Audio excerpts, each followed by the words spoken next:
সংসদ নির্বাচন সামনে রেখে যুগপৎ আন্দোলনের শরিকদের সঙ্গে আসন সমঝোতা আগামী বৃহস্পতিবারের মধ্যে চূড়ান্ত করবে বিএনপি।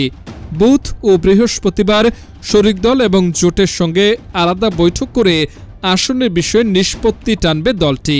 বিএনপির তরফে সমমনা দলের নেতাদের এমন বার্তাই দেওয়া হয়েছে। সংশ্লিষ্ট সূত্রে জানা গেছে, সমমনা দলকে বেশ কিছু আসনে ছাড় দেবে বিএনপি। তবে কত আসনে ছাড় দেওয়া হবে তা এখনও চূড়ান্ত হয়নি। আলোচনার মাধ্যমে তা নির্ধারণ হবে। বিএনপি রাষ্ট্র ক্ষমতায় গেলে যুগপৎ আন্দোলনের সহযোগীদের নিয়ে জাতীয় সরকার গঠন করবে, এমন বার্তাও সমমনা নেতাদের দেওয়া হয়েছে। গতকাল শনিবার রাজধানীর গুলশানে চেয়ারপারসনের রাজনৈতিক কার্যালয়ে যুগপৎ আন্দোলনের ২৯ রাজনৈতিক দলের সঙ্গে বিএনপির আনুষ্ঠানিক বৈঠকে এসব বিষয়ে আলোচনা হয়।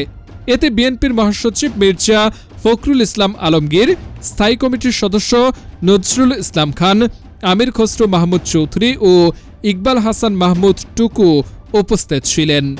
বিএনপির একটি নির্ভরযোগ্য সূত্র জানিয়েছে, প্রতিদ্বন্দ্বী দলের প্রার্থী এবং সংশোধিত গণপ্রতিনিধিত্ব আদেশ আরপিও বিবেচনায় নিয়ে শরিকদের মধ্যে বিজয়ী হওয়ার মতো যোগ্য প্রার্থীর জন্য আসন ছাড়ার সিদ্ধান্ত হয়েছে। আসন ছাড়লেই হবে না, তাদের জিতিয়েও আনতে হবে। এক্ষেত্রে জোটের বড় বা জ্যেষ্ঠ নেতা, তবে ভোটের মাঠে যাদের জয়ী হওয়ার সম্ভাবনা কম, এমন নেতাদের সরকার গঠন করলে তাদের রাষ্ট্রের বিভিন্ন গুরুত্বপূর্ণ জায়গায় যথাযথ স্থান দেওয়া হবে। সমমনাদের সঙ্গে প্রায় ২ ঘণ্টা ব্যাপী বৈঠকে আগামী বুধ ও বৃহস্পতিবার শরিকদের আসন চূড়ান্ত, বিএনপি রাষ্ট্র ক্ষমতায় গেলে জাতীয় সরকার গঠন সহ দেশের বর্তমান রাজনৈতিক পরিস্থিতি নিয়ে আলোচনা হয়।